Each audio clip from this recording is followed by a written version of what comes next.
I got her early so I could figure it out before. I watched it right. Meanwhile, I show up. Linda's Right. responsible. We're just like, Linda tells her to sit. What's that? What's Patrick? Torian. Then I know Wesley's going away. Right, I was like, ooh, that's super. How have you been? Good, how are you doing? Weird. I know. Like, what's so good at the restaurant, you still have to wear masks. So then I had to like order my food, just like run in and grab it and just hope that he'll let that out.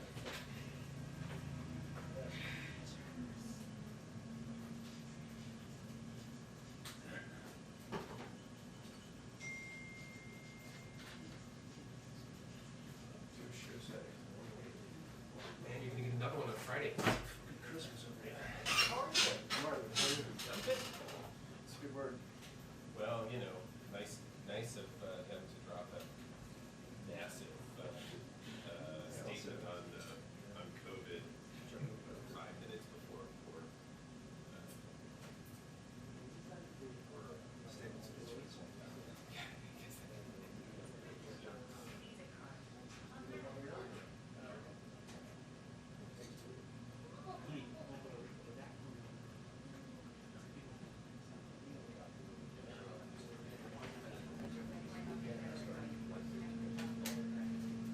So I'm just giving the green.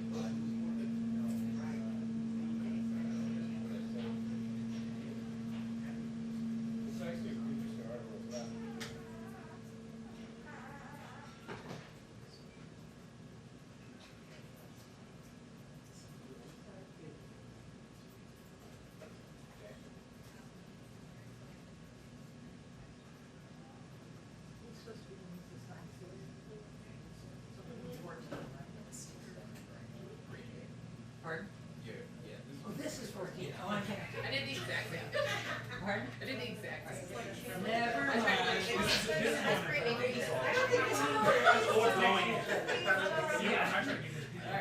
makes no sense. Now you can That's sit behind how many people were parked over there, where your seat was. Shut up.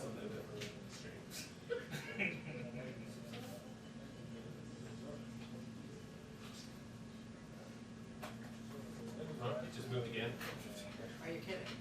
They heard that we couldn't figure out where emergency seats were. Gave us 15 more minutes. Where did we see that? No, God, no. I don't, I mean, maybe. No, I mean, not like that, but I mean, is it delayed again? Yeah. Where did it? Yeah, where did you see I that? don't know, Phil said Phil that. just said it. I mean, I Just can said quote it Phil. right. Phil CNN.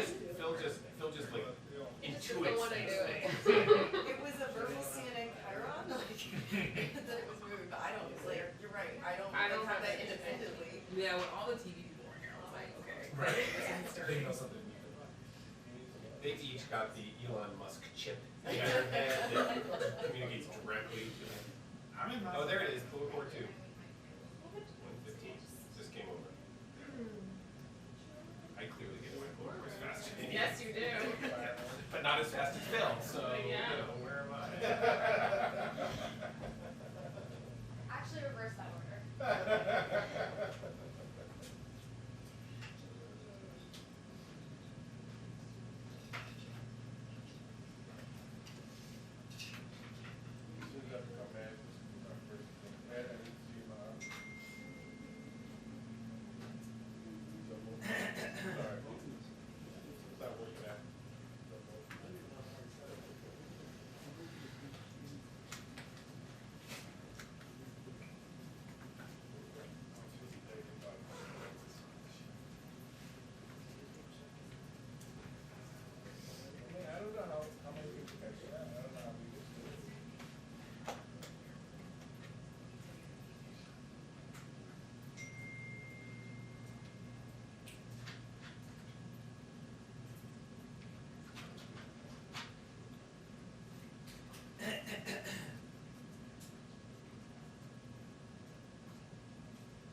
And so I like started walking towards, he's like telling me, like, yeah, away from him. That I started walking towards him, he like backs up and like goes and sits in the truck and closes the door.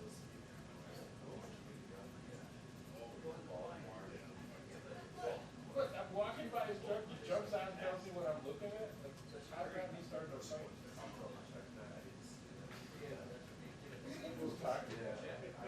You know somebody said they said to you, you would flip out. Or that time the guy called me a terrorist. He was like, why don't you go bomb something? I was in my yard. He was like selling some stuff, and I was like, thanks, I'm not interested. He goes, terrorist, because I told him my name. He's like, terrorist, why don't you go bomb something? I was like, I was about to like, completely unhinged. So at some point I'm gonna take you to the racetrack with me, since you clearly like see things like units before they actually happen. Yeah, because I said I was Ali, he's like, Pushing it back to 150, like, yeah, full report hadn't come out yet, and yet he he's goes, gonna use you to win. We use you to win the track. Yeah, no, that's fair. So I have one talent. It's not getting actual information. So I'm seeing it away.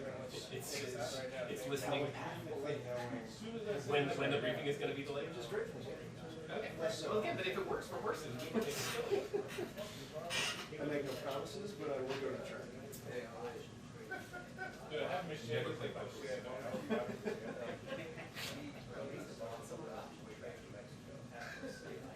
Oh yeah, that was another one. I haven't told you the story. One time years ago, I was walking to get like, we were supposed to be here all day, right? I was walking to get go get something like a coffee or something to eat. I was walking across like that. I'm loud. Jumps out of the Did you? That's gonna cause you No, this is years ago. Is it? It's like, Did you right through the why don't you go back to Mexico? I'm not from Mexico. I'm like, and I'm thinking to myself, what am I doing for your job? Crazy cheers. It's much upper. And if you're like drug. I'm trying to get away from him. I'm trying to walk down the street and Oh, by the way, are you guys like, so what's the deal with you guys now? Yes, I feel like You I go by, we hit by now? he's like, why don't you go back? not until 2026. You will be surprised to learn. Yes. I think that my choice really, I was not consulted on it. Yeah, I love it.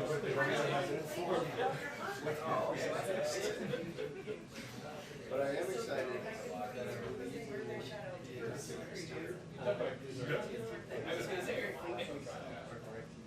Oh, okay, good. And my wife's discovery has like all the reality TV streaming. Yeah, oh, yeah. So that's part of the problem. Naked and Afraid to Excel. I think it's on this thing. So we're excited about that. I'm talking like, Agencies now. I actually remember being in the studio. it might be the same guy. I didn't know that. Several years ago when AT&T bought it, and like, It must be like some big AT&T like executive was like getting a tour of the studio that day. Everybody was, proud with the new mask. between you, this is the first one that was obviously doing the full dress. This is obviously only, I just went out. I did Last thing I want to do is fight with a homeless. I don't know how to defend myself. Brick off. You don't mess with homeless. Really?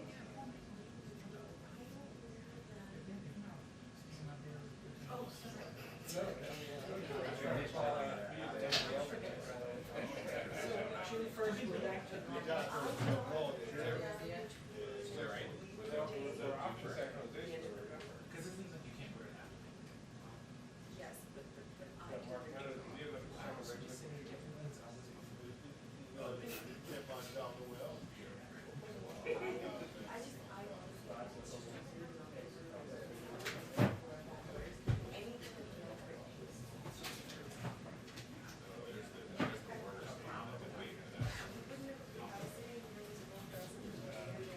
You know, I wrote Warner's Obit 20 years ago.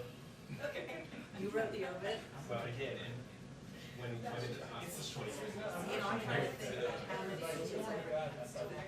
Well, and so I don't think very many. so I wrote it, and it was, but like, it was like 3 computer systems ago, and like 74 million anniversary. Anyway, I left. I know, but what happens So I when think you it write died. it over and then you go somewhere else and they can rewrite it? No, I mean, if, in theory, had they found it, They would have they would put it have on your run file. it. Oh, really? That's we just have to be Everybody. Once again, Like, first time, of course, This is the only thing that can be over 10 years ago. everyone Everyone thinks it's different about it. Yeah. 20 years ago, I'm very happy. I hope to know. He was something else. Oh, well, you know, they say It was really just like. if he thinks. Oh. Did you ever see the guy? No, no, but I mean, I understand. No, no, he wasn't. I was trying to help him. Not super well. You didn't know well enough. So I did I think the doctor was in like,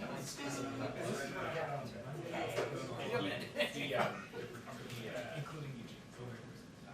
Yes. I wasn't, yeah, and the hair. But even before I started with Louis, like, it was So I was, You were yeah. flaggy. So I, yeah, he was, yeah. I didn't like the number, but I was able to sit next to him. That's the What I audio. did, I think it was on Sunday, he was there, like maybe it was some institution. Foreign policy things. It was only a couple years ago. He had shrunk, you know, but he's still pretty, you know, Yeah, exactly. Yeah, that's exactly what they put it in.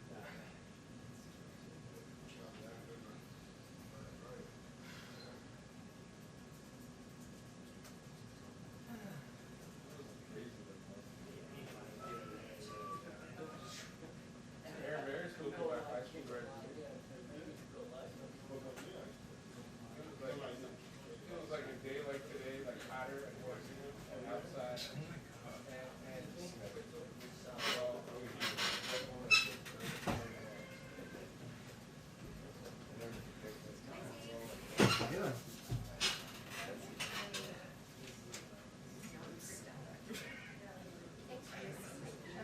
It's a lot. Casey, when does your presidency end? 7 weeks from today. Not that you're counting. Notice the very prepared. That's true. That was quick. I move the extend presidency indefinitely. Because I definitely just want to. There's a book that I, It's done, Z. sorry, Z. I suggest that. I don't know, this is my parliamentarian Yeah, here. I feel like we're How are you gonna rule on that? In my favor, see, there you go. in favor of the association, which should apply these days.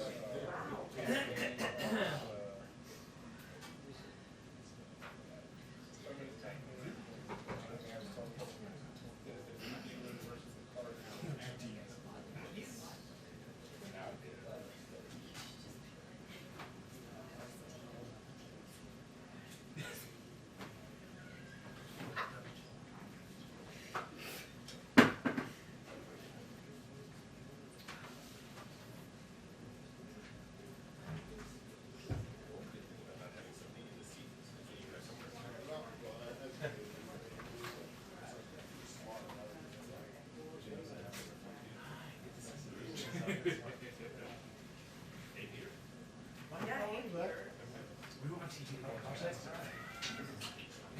Wow. Usually people are going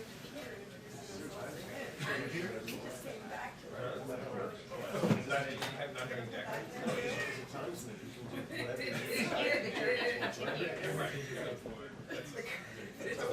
Oh, I know.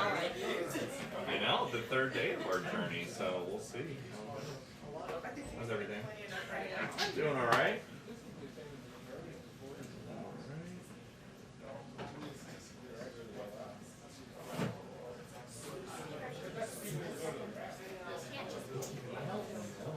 They've been rotating, as they like update the Fox COVID protocol.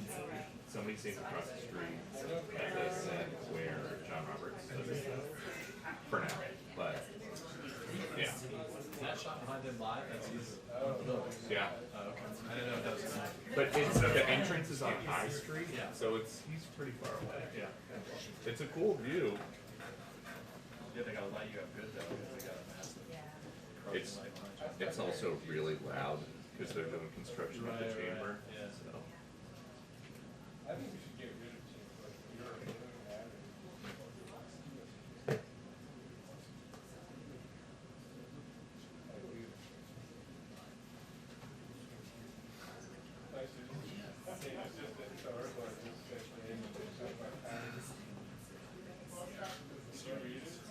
Can they really? That's,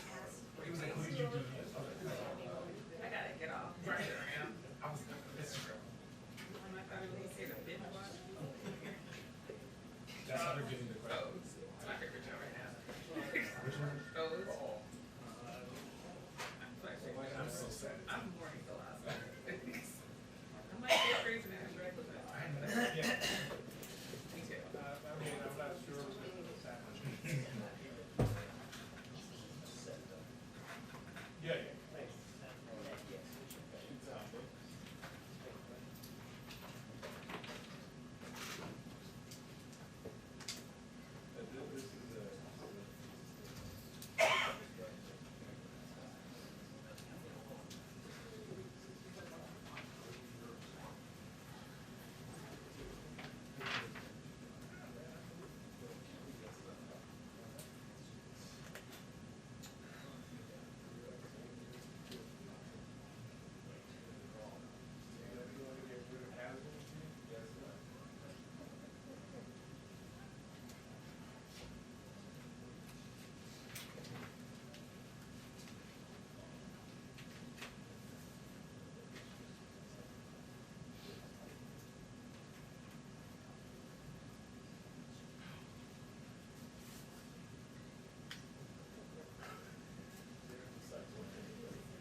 Wait, does that say?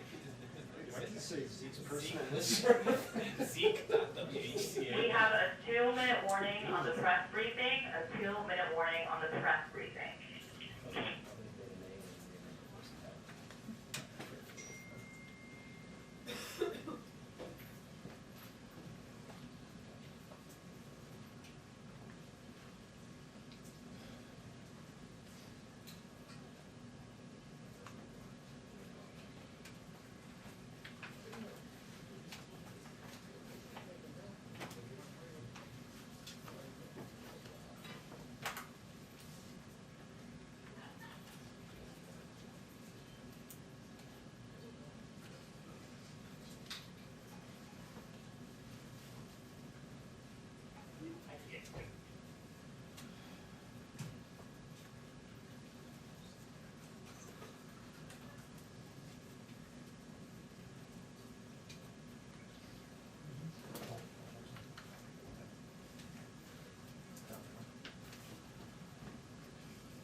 everybody.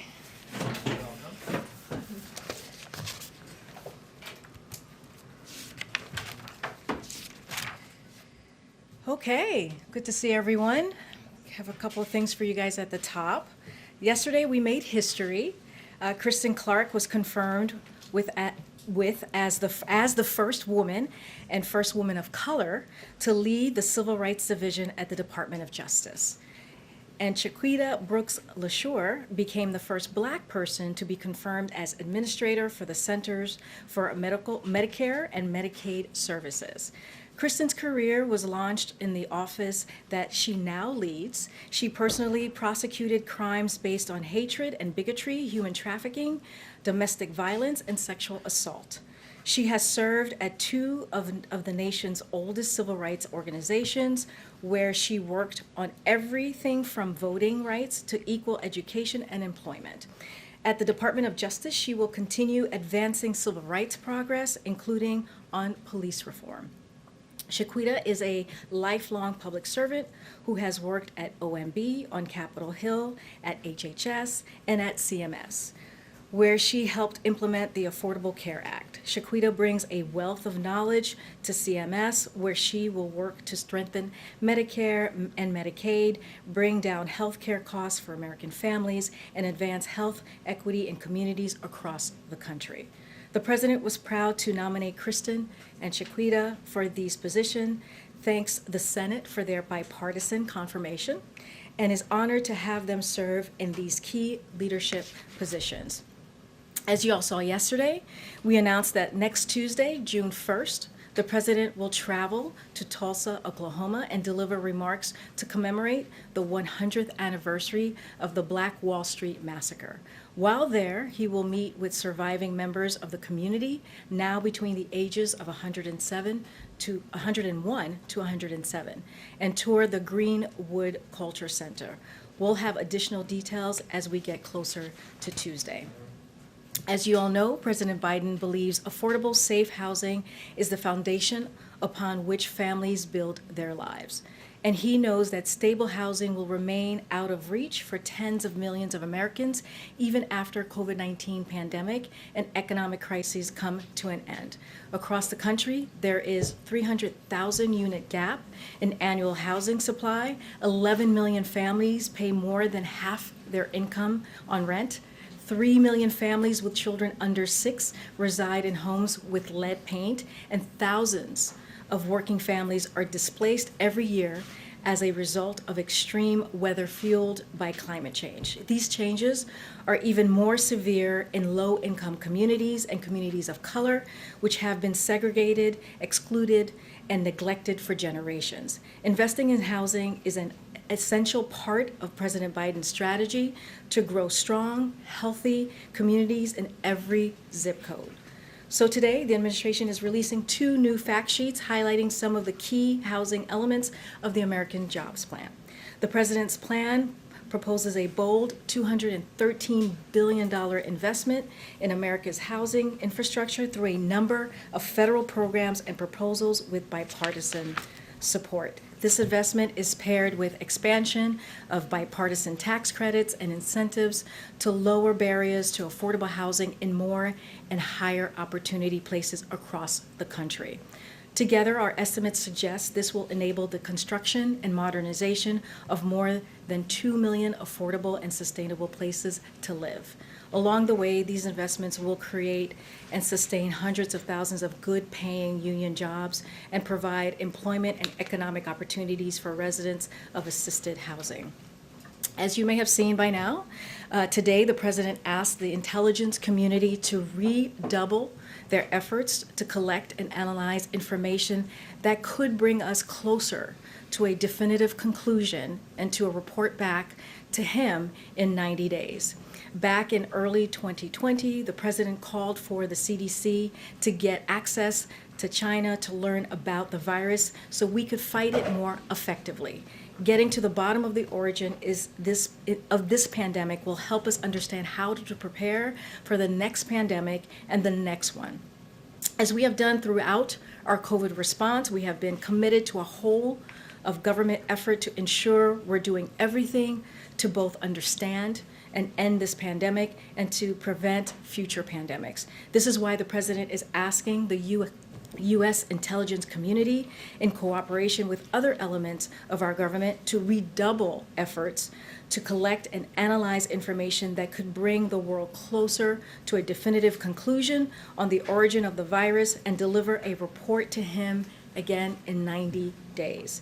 It will be another whole of government effort, as I mentioned, including work by our national labs and other agencies. Importantly, we will continue to pushing for a stronger multilateral investigation into the origins of the virus in China. And we will continue to press China to participate in a full, transparent, evidence-based international investigation with the needed access to get to the bottom of a virus that's taken more than 3 million lives across the globe. And critically, to share information and lessons that will help us all prevent future pandemics. With that, Zeke, will you take us away? Thank you, Karine. First, on that last bit about the calls for China to cooperate with these international investigations, what are the consequences for China if it does not, if it continues its current posture, which has not been to allow for a free and independent investigations into the origins of the COVID-19 pandemic? Well, right now, we're just going to focus on the president's announcement on the 90-day investigation, a more deeper investigation to really look at the core of how did we get here, right, with this pandemic, and where the origins clearly of COVID-19. And once we get to that, conclusion, we'll have more to share.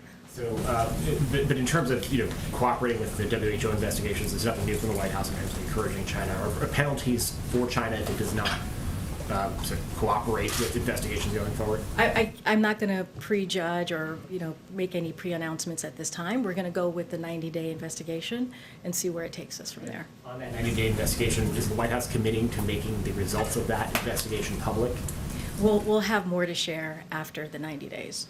And then finally, just on this, the president's statement noted that at least one member of the intelligence community was leaning in the direction of there being a potential for a laboratory accident involved.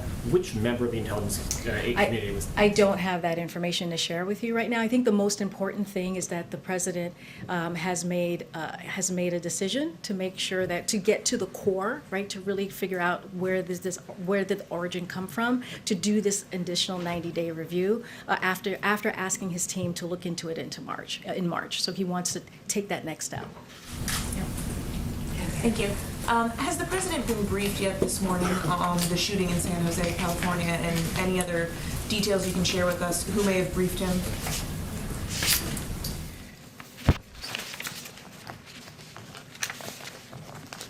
Just give me 1 second.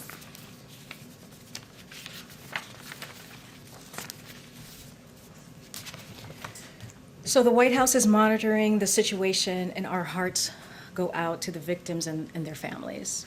I know local officials have addressed this publicly, and there is an ongoing investigation, as we all know. We will continue to stay in close contact with them and offer any assistance as needed. We still don't know all of the details, but what's clear, as the president has said, is that we are suffering from an epidemic of gun violence in this country, both in mass shootings and in the lives that are being taken in daily gun violence that doesn't make national headlines. That's why he has already taken an initial set of actions on gun violence that will save lives. And that's why he's calling on Congress to take action, including calling on the Senate to pass the 3 bills to strengthen background checks that have already cleared the House with bipartisan support and which have the overwhelming backing of the American people.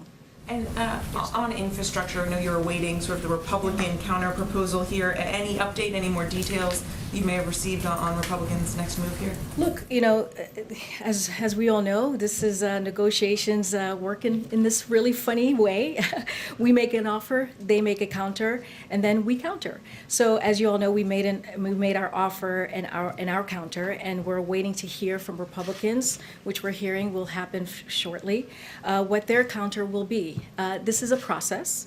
We understand that this is a town that hasn't seen a whole lot of bipartisanship over the last last few years, last 4 years to be exact. But this president is committed to trying to end that, which is why you have seen us continue to negotiate in good faith. The president's red line, the line in the sand, has been very, very clear.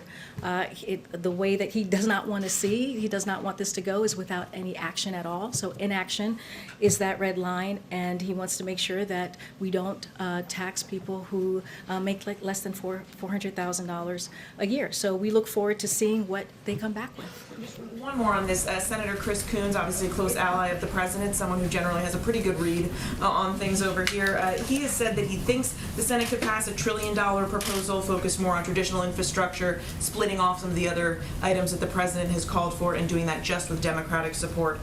Is $1 trillion something the president can support, and would he back splitting things up like this? Well, look, Mary, we're still going through this negotiation process. We have to see what the Republicans, the senators on the Hill, are going to come back with, and once we have, their counter offer, we'll know more and what steps to take next. Okay, just lastly, a bit of a personal question.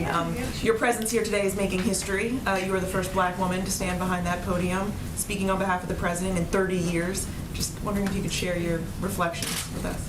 Well, thank you for the question. It's a real honor to be standing, to just be standing here today. It doesn't, I appreciate the historic nature, I really do. But I believe that, being behind this podium, being in this room, being in this building is not about one person. It's about, what we do on behalf of the American people. Clearly, the president believes in representation matters, and I appreciate him giving me this opportunity. And it's another reason why I think we are all so proud that this is the most diverse administration in history. But again, this is not about me. This is not about any of us. And anytime I'm behind here, and I think you've heard Jen say this as well, we are going to be truthful. We're going to be transparent, and that's the way I believe the president would want us to communicate to the American people. Thank you for the question.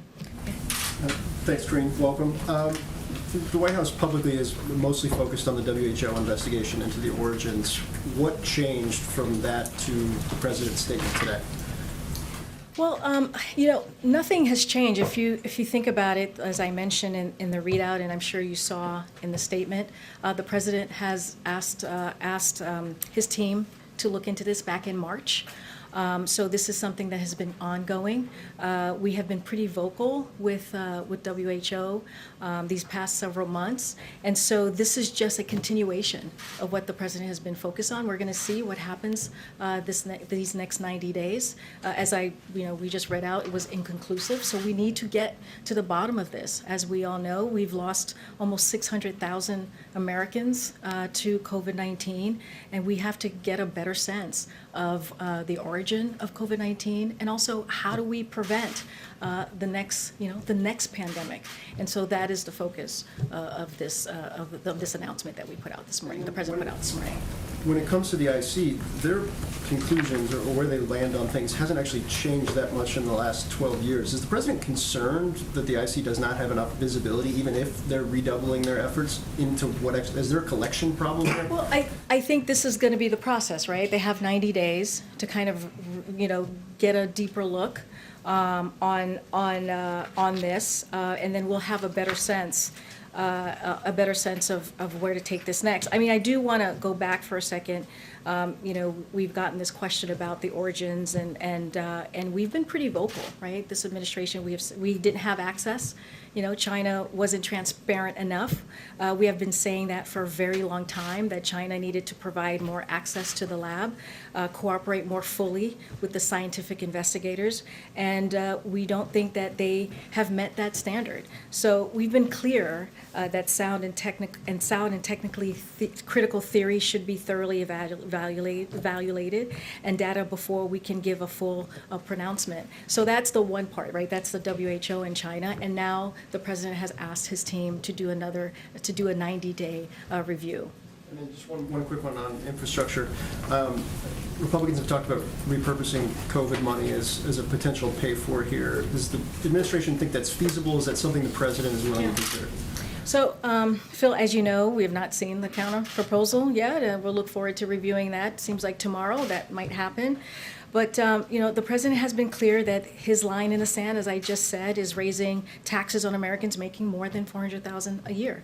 But we should also be clear that there are simply not hundreds of billions of dollars in COVID relief funds available to repurpose. As of the end of March, about 95% of the $3 trillion in pre-rescue plan COVID relief funding has either been obligated or is for PPP, unemployment insurance or nutrition assistance, where the money is going out as planned to specific businesses and people. Of the remaining 5%, the largest categories of unobligated balances are in the Healthcare Provider Relief Fund, funding for rural hospitals and healthcare providers, and disaster loans for small businesses. So turning to the American Rescue Plan, the legislation is working exactly as needed, delivering relief to families, businesses, and communities to bridge our economy to end the pandemic and into a strong recovery, which is what we're working towards. Thank you. First on the economy and concerns about inflation. The JP Morgan CEO, Jamie Dimon, warned today that we're going to have more inflation, less productivity, and slower growth if future federal spending, administration spending, isn't done productively. The federal government, not historically known for efficiency. So can you guarantee there's not going to be any waste in the possibly $4 trillion more of spending in the next couple months? So let me first step back for a second. When we think about the inflation, when we think about where we are currently, look, the president's plan is working. We are growing the economy from the bottom up and the middle out faster than any time in the last 40 years. We're creating an average of 500,000 jobs a month, up from 60,000 a month before he took office, before this president took office. And if you look at unemployment insurance claims, they're down, and Americans have much needed money in their pockets thanks to the American Rescue Plan. So we're going in the right trajectory, right? We're looking at the trend, and the trend is going in the right way. And if you know, this is a president who understands about making sure that we're not wasteful, right? Making sure that he was when we think about when he was the vice president, he overlooked that stimulus recovery package back then.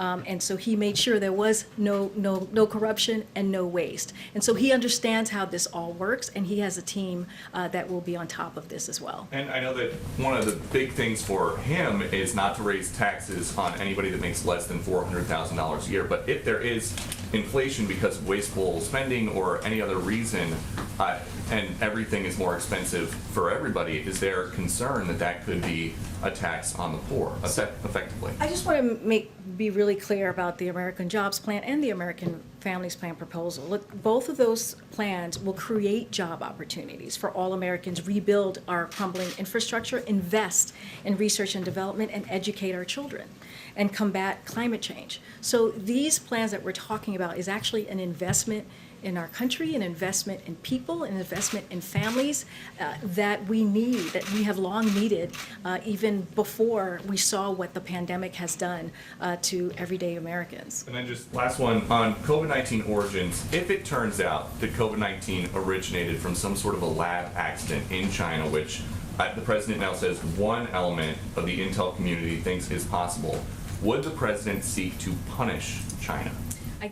We're not going to go there just yet. We have to go through the 90-day review, and once we have the 90-day review, we'll be able to reassess. But just on a 30, just take a step back, anything that kills 591,116 Americans, is that something, if another nation either was responsible or knew more than they were letting on, like you said, they weren't letting the inspectors in, and that hurt the overall investigation forever, what would the president do? Would he do anything? I mean, he's doing something right now. He asked his team back in March, right, to do this, to look into the origins of COVID-19. This is incredibly important. Like his statement says, we need to find out where the COVID-19 originated from. So the president has been very clear. He actually, spoke out about this back in 2020. So this is not the first time we've heard his voice, his concern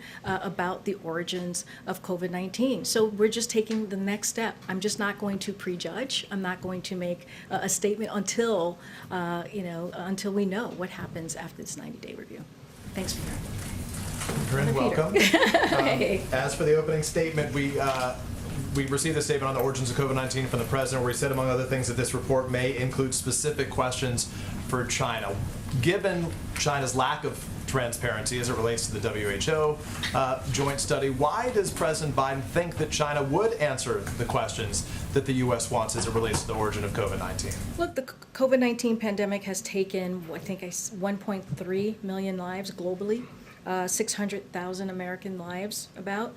And it's imperative that we get to the bottom of just where the pandemic originated, not just for the purposes of understanding this pandemic, but the pandemics to come, as I've already kind of alluded to.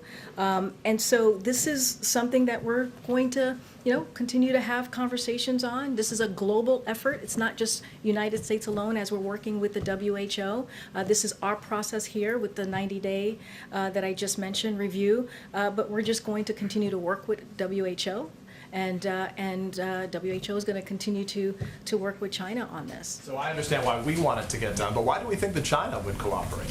This is something that you have to ask the Chinese government, right? This is something that should be important. It should matter to them, but this is a question for them as well. Has the president specifically asked or made this ask of President Xi of China for their cooperation in this effort? I'm not going to go into details of private conversation that the president may have had with President Xi.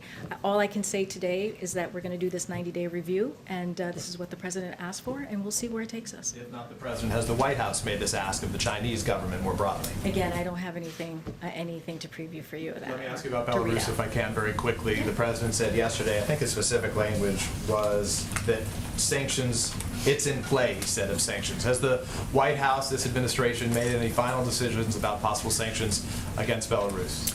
The president, as we said yesterday as well, he asked his team to look into it and come up with a kind of a menu of options on how to move forward. So we don't have anything yet to read out on that. Last item, just following up on the awful tragedy that we're still learning more details about in San Jose, California right now. You said what the president is doing broadly in an effort and what he's been pushing Congress on. Are there any Republican lawmakers in particular that he's reaching out to? What specifically is he doing in terms of that effort now to try to push this along, given great frustration that it appears stalled any broad gun reforms? As you know, as I laid out, the president made some historic proposal plans of his DOJ just about a month and a half ago, which is the most, which is kind of historic when you think about what presidents have done in the past when it comes to dealing with gun violence prevention. The president talks to many Republicans and Democrats on the Hill. As you know, he was a senator for 36 years, a vice president for 8 years. He has a lot of close relationships. They talk about an array of issues, and so I don't have any specific conversation to read out to you about this particular issue. But he continues to call on Congress to move on getting gun reform done. Thank you. So there was a letter from 15 states to your climate envoy, John Kerry, this week. And in that letter, they expressed issues with Kerry pushing banks to divest from fossil fuel companies. And they said that they would be pushing back on that. Is that going to hurt your strategy? Do you have any comment about that letter, any reaction to it? I have not seen this letter. I don't have a comment for you right now, but I'm happy to go back and talk to the team and get back to you on that specific letter. And just on a separate issue, the president spoke with Egypt's President Sisi on Monday, and in your readout of that call, you said that President Biden underscored the importance of a constructive of dialogue on human rights in Egypt. Could you talk a little bit about exactly what dialogue Biden is having with Sisi about human rights in Egypt, and will it go beyond talk? So I have to tell, I don't have any more to read out from that specific conversation. From the readout, I'm going to let the readout sit for itself, but I don't have any more specifics on that particular human rights issue. About how you plan to approach human rights. I mean, you have a budget coming out tomorrow that has foreign aid. You have a lot of leverage with governments like Egypt, as we saw with Suez, as we saw with Gaza.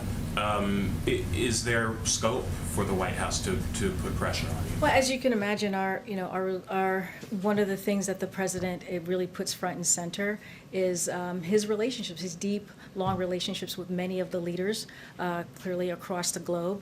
He has had decades of experience in foreign policy, and so one of the things that he truly believes in as it comes to how we're moving forward with foreign policy is diplomacy, and making sure that we're having those critical, important conversation. Those type of conversation is probably best, as you can imagine, to have it quietly, to have it behind the scenes, and to continue to talk about our values and what's important to this country and how we see us moving forward when we talk about, especially something like humanitarian issues. Thank you. Karine, thank you. It's great to see you here today. I'm trying to get more clarity on the timing of the president's statement today on the COVID-19 origins. He said that he received the report earlier this month about the origins and asked for additional follow-up. Did that follow-up include the current position of the IC? Or in other words, when did the president first learn about the IC's current position, that they don't have enough information to say if it was the animal host that caused this or a lab accident? Well, from just his readout, it said that he learned about it a month ago, so I don't have more to read out than that. One of the reasons that we're doing it now is because classified information takes time to declassify. And so that is a process that takes some time. And so now we are sharing that information with you all. But it was a month ago that he got the readout from the IC. Does it have anything to do with those reports that the 3 researchers in the Wuhan lab were hospitalized in November 2019? No, I mean, this is something that the president has been working on for some time, right? As I mentioned in the readout, as we put out in the statement. And this is something that the president called out back in 2020, early 2020. So this is something, this is an issue that has been a top of mind, and that he wanted to dig into and make sure that we really get to the bottom of how we got here. I'm just trying to understand if there's new evidence that emerged or a new posture from the IC, because medical experts, including Dr. Fauci, have long said that it's highly likely that the virus came from an animal to human transmission. So what changed that led to today? The readout basically said it was inconclusive, right? That we needed to do we needed more time to get to a better answer. So this is why we're doing a 90-day review to get a better sense of where do we take this next. What does redoubling mean? What more can the intelligence community be doing that they're not already doing?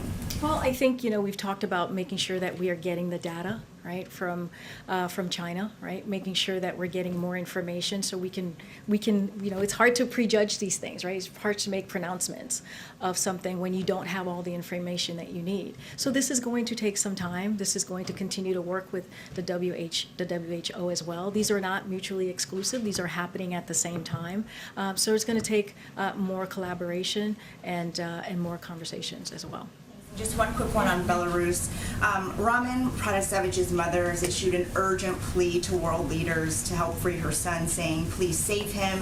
They're going to kill him in there. Is there anything that President Biden can do to help secure his release? And has he communicated yet with President Lukashenko? Well, one thing, I don't have a call to read out on your second question, but, the president, as I mentioned, has asked his team for options. They are working through them now. He spoke a little bit about it yesterday, as I think Peter just mentioned. Look, the Europeans are leading on this. This was a flight that was between European capitals. There were Americans on this flight, clearly as well, and we are very concerned. The president condemned it, and there will be more to come. No problem. Thanks, Weijia. Okay, Mario. Thanks, Karine. Congratulations again on being at the podium. Another question on COVID. The language that you all used specifically mentioned an accident. Does that mean that you've ruled out, or the IC has ruled out, that it was deliberate or not an accident? We haven't ruled out anything yet. Again, we're going to go through this, this redoubling down of a 90-day review, and we'll have more to share.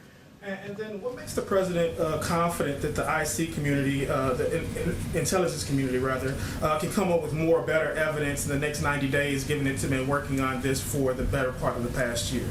Well, he asked him to again, double down, as you just mentioned, and dig in and see if we can get more data, more information. There's not much more I can say about what our intelligence community is doing. We're going to let them do this 90-day review, and we'll see where we are at the end of 90 days. Just one more on China. The Chinese have indicated that they like to see some of the tariffs rolled back before they engage in discussions with the U.S. trade representative. Is that something that the administration is willing to make concessions to facilitate those talks? I don't have anything to share about the tariffs and trade that we're in conversations that we're currently having right now. And final question domestically. The president, of course, met with the Floyd family yesterday. How does this meeting change the White House's strategy toward getting police reform passed? I'm so sorry. Can you say that last part? I didn't hear it. The president met with the Floyd family yesterday. Yes. How does that meeting, if in any way, impact the president's strategy toward getting the George Floyd Policing and Justice Act passed? Yeah. So as you mentioned, his meeting with the Floyd family yesterday, this is deeply personal to the president. Over the last year, he's gotten to know this remarkable family. This is a president that knows about loss personally, as we all know, and he has connected with them on a very personal level, not just as president and a grieving family, but on a far more personal level. He has been particularly taken by Gianna, George's younger daughter, who was here as well. He met her before the funeral last year, I believe that was June 8th, and has kept her close to his heart ever since. And he has talked about her famously saying that her father changed the world, and the president has not only told her she is correct, but he is committed to doing everything in his power to make it so. He told her this at the funeral last year, and he reiterated his commitment to that after the verdict, and again yesterday when they met here at the White House. So when it comes to police reform, this is a priority for this president. He said it in his speech, his joint speech in Congress, right? His joint Congress speech, and he's going to continue to work on this today, tomorrow, and every day. He is very pleased to see and heartened to see the bipartisanship negotiators on the Hill. This is Senators Scott and Booker, and also Congresswoman Bass. He wants to give them the space, right, to work on this. They have only been positive about the direction that the police reform bill is headed to, and so he wants to continue to work with them, but also give them the space to negotiate. And so this is again a top priority. He wants to see the George Floyd Act be signed into law. Okay. Hey, Karine, thank you. Welcome. I wanted to follow up a little bit on Phil's question about what had changed on the COVID, on the China lab situation, and some of the other questions as well. It seems to me, despite your response to Phil, that it's clear that at least two things have changed, right? One is that Jen spent much of the last week in response to these questions focusing entirely on international investigations led by the WHO and dismissing the idea raised by a lot of us in the room about why not have the United States conduct its own investigation, and she continually referred back to the WHO as the proper place for this. So it seems like there has been a change. There also seems like there's been a change in the president's view of the possibility of a lab accident. I mean, the statement seems to elevate that possibility and give it more credence, at least, not saying that it's certain, but that it at least has the credence that deserves a kind of full investigation. And so I guess trying to get at the question some others have asked is like, what has changed in those two things? What was it that brought the president and this White House to a different place now than it's been even just in the recent? I mean, Michael, I would say to you, this is something that was ongoing, right? This is something that has been going on since March. So this is not a change. This is something, like I said, that's been ongoing. What has changed is he wants to give another 90 days to dig a little deeper, to double down, to double down their efforts, and that is what he's asking for. But I said this earlier. The WHO doing their thing and the IC doing what they're doing currently is not mutually exclusive, right? This is something that could happen at the same time, and so. At the end of the day, we are committed to throwing everything we have at this pandemic, both domestically and internationally. That's why we've been so strong at ensuring that the WHO gets what it needs for a thorough, independent investigation, and that's why we're also devoting U.S. resources to learn more about it. I don't want to beat the dead horse, and it's not fair to ask you to answer for Jen, but then why was this White House so dismissive of the idea of an independent, a U.S.-led investigation if the president was already interested in that kind of investigation before? That seems to be. I mean, Michael, I get your question. You've been doing this longer than many of us. As you know, we don't speak about everything that's being reviewed. Especially as something like this that was actually classified, and it takes time to declassify something so that we can share with all of you. So that's part of it as well. We're talking about classified information. We're talking about something that the intelligence community was working on that we don't normally every time put out there. Thank you, Michael. Hi, Karine. Congratulations. Thank you. Thanks for being here. Absolutely. I have one last little question on this. How confident is the president that even without Chinese cooperation, that the U.S. can get to the bottom of this in 90 days? Well, I have a question about something else. Yeah, we got to keep working on it. I mean, this is what he's asking his intelligence community to do. We will review and reassess all of this in 90 days once we get that review back from the intelligence community. I have a question about Nord Stream. Yesterday, the president basically said there wasn't anything he could do. It was already completed by the time he took office. He said if he went ahead and imposed sanctions, it would be counterproductive to European relations. But, he's been an opponent of that pipeline. But he did say, I hope we can work on how the Europeans, handle it from this point on. How does he want the Europeans to handle Nord Stream from this point on, since he has decided that there's really nothing he can do to stop it?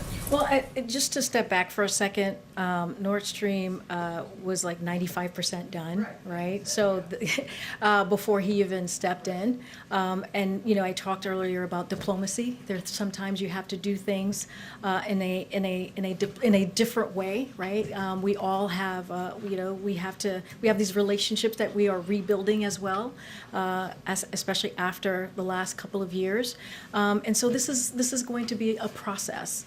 And so, like the president said, we're going to figure out ways that we can work together, and that is something that is incredibly important to this president. But what does he want from this point on? As he said, I hope we can work on how they handle it from this point on. What is he talking about? Yeah, I don't have any specifics to share with you. As you could imagine, a lot of these conversations happen behind closed doors. But I think he was trying to share his thoughts on this and where we can, how he really truly wants to figure out a path forward. I guess. Thanks, Karine. A follow-up on the Olympics question that came up at the briefing either yesterday or the day before. Today, a major Japanese newspaper put out an editorial calling for the cancellation of the Olympics, saying that it is not rational to hold the games this summer. So given Japan's low vaccination rate, as well as the State Department bluntly telling Americans do not travel to Japan, is there any second guessing on the part of the administration to move forward and concern about athletes' safety? Well, first let me just be very clear. The travel advisory is an advisory. It's not a ban. But, you know, our position remains. It has not changed on the Olympics. You know, we respected the decision to delay the Olympics, the Games last summer, and we understand the careful consideration that the Japanese government and the International Olympic Committee are weighing as they prepare for the Tokyo Olympics that's just coming up right around the corner. So the government of Japan has stressed that the public health remains the central priority as they plan to host the Games. Tokyo has assured us that they will keep in close contact with Washington as their plans develop. And the president proudly supports the U.S. athletes who have trained for these games and will be competing in the best traditions, if you will, of the Olympic spirit. And so America's Olympic athletes represent the very best of our determination, diversity, and teamwork. And just one other thing, you just mentioned at the top of the briefing fact sheets about the economy and housing and things. The president's going to be in Cleveland tomorrow, talking about the economy. What's the thrust of his remarks tomorrow? Yep. So tomorrow, during a speech on the economy in Cleveland, President Biden is going to make a clear case that his economic plan is working. He'll talk about how far we've come as a country because of the actions we've taken over the last 4 months, turning the tide on the pandemic, creating 500,000 new jobs each month on average, cutting unemployment claims by more than a third, raising wages, and leading the development world's recovery. And he's going to talk about why now is the right moment to investing in building back better for workers in places like Cleveland by making historic generational investments in foundation of our economy strength through the jobs plan and the families plan. Investments that will create good paying union jobs, expand economic opportunities for all Americans, and help us outcompete the rest of the world in the 21st century. So that's the trip for tomorrow. Sebastian. Thank you very much, and yes, welcome. So I'm afraid, with apologies, not the last question. Is the White House satisfied with the cooperation it's getting from China on this? Because in the past, clearly it hasn't been. And if it isn't, is the president, has he got a message to China that I would like more cooperation? Are you asking China to step up in these 90 days, or is it okay? Well, we've been working, speaking closely with WHO, right? They're the ones they're the global the global entity bringing us all together. And so they're having that direct conversation when it comes to the origins of COVID-19. And we have been pretty clear, China has not been transparent. They need to do more.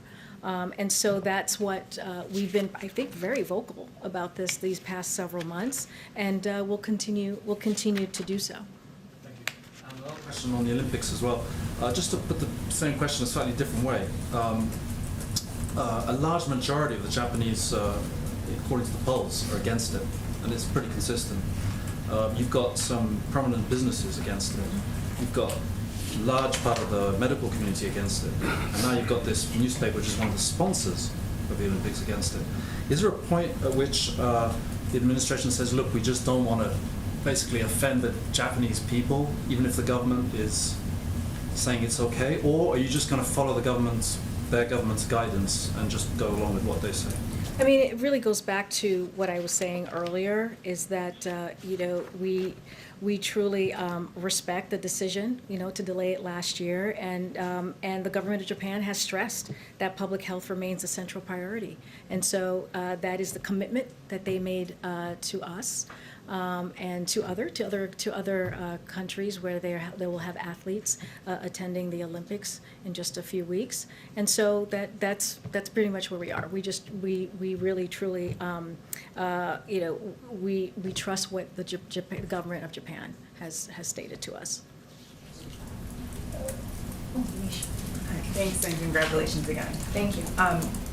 A question on the origins of the pandemic. The president says he has specific questions for China. I know that a lot of this is classified information, but can you share anything on what some of those specific questions are for China? I can't share the specific questions that are because this is an intelligence community. They're doing, they're doing their deep dive. I can't go into that. Okay. Some Republicans turning to infrastructure. Some Republicans are saying, including Senator Thune, are blaming White House aides for not getting a deal, saying that in fact White House staff is less interested in getting an infrastructure deal than the president himself. How concerned is the president about that, and has the president reached out to those senators who are saying this to say, no, in fact, my staff and I are on the same page? Well, this is all of this negotiation is being led by the president. If you think about the memo, the counter offer that he put out that last Friday, that was approved and led by the president. He's been in the room in these negotiations. Again, he has close personal relationships with a lot of these senators. This is, as we know, I've mentioned this before, he was in the Senate for 36 years. He was a president for 8 years. He believes in having bipartisanship. He has, in those, as a VP and as senator, he has reached across the aisle to get things done, to get big things done.